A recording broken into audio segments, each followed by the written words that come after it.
جتنا بھی اور جو لوگ یہ کہتے ہیں کہ قرآن آسمانی کتاب ہے، تو میں آج کھل کے بول رہی ہوں، قرآن آسمانی کتاب نہیں ہے، یہ کسی ایسے عیاش آدمی نے لکھی ہے جو فل عیاش تھا اپنی اس زندگی۔ عورت کے دو آبجیکشن ہیں، دونوں کے دونوں ابھی کلیئر کر دیتا ہوں، ویڈیو پوری دیکھ کر جائیے گا، تقریباً 2 منٹ کی ہوگی۔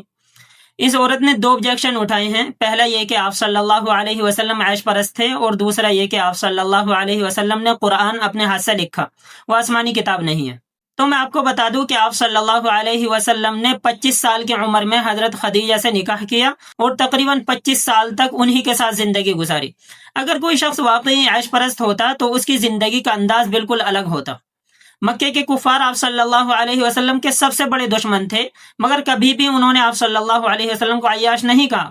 انہوں نے جادوگر، شاعر، دیوانہ جیسے الزامات تو لگائے، لیکن کردار پر کبھی انگلی نہ اٹھا سکے۔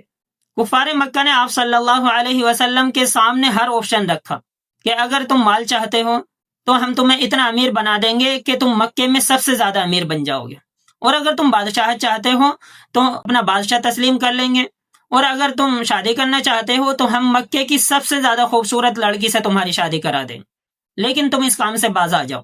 تو اللہ کے رسول صلی اللہ علیہ وسلم نے پتہ کیا جواب دیا تھا؟ اللہ کے رسول نے فرمایا کہ اگر تم میرے داہنے ہاتھ پر سورج رکھ دو گے اور میرے بائیں ہاتھ پر چاند بھی رکھ دو گے اور کہو گے کہ تم اس کام سے باز آ جاؤ، تو خدا کی قسم میں اس کام سے باز نہیں آؤں گا، یا تو اللہ اپنے دین کو غالب کر دے یا میں اس راستے میں ختم ہو جاؤں۔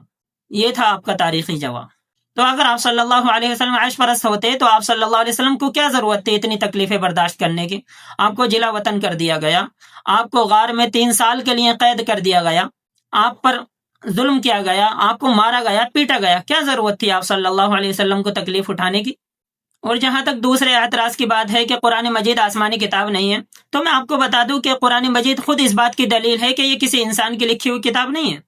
اس میں بہت ساری جگہوں پر آپ صلی اللہ علیہ وسلم کی اصلاح کی گئی ہے، آپ صلی اللہ علیہ وسلم کو تنبیہ کی گئی ہے۔ اگر کوئی انسان خود کتاب لکھتا اپنے ہاتھ سے تو وہ اپنی کمزوریوں یا بعض فیصلوں پر اس انداز پر تنبیہ کیوں کرتا؟ سمجھ میں آنے والی بات ہے۔ تو یہ اس بات کا ثبوت ہے کہ قرآن اللہ کی طرف سے نازل کردہ کتاب ہے۔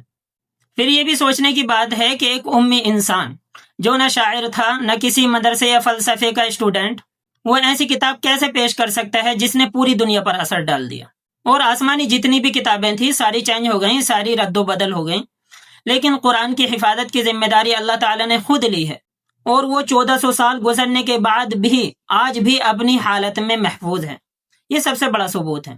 پتہ ہے اصل مسئلہ یہ ہے کہ کچھ لوگ نا ریسرچ کیے بغیر سنی سنائی باتوں پر یقین کر لیتے ہیں۔ اسلام پر اعتراض کرنا بہت آسان ہے، لیکن سچائی یہ ہے کہ آپ صلی اللہ علیہ وسلم کی زندگی اور قرآن مجید کلیئر ایویڈنس ہے کہ یہ دین اللہ کی طرف سے ہے، کسی انسان کی گڑی ہوئی بات نہیں ہے۔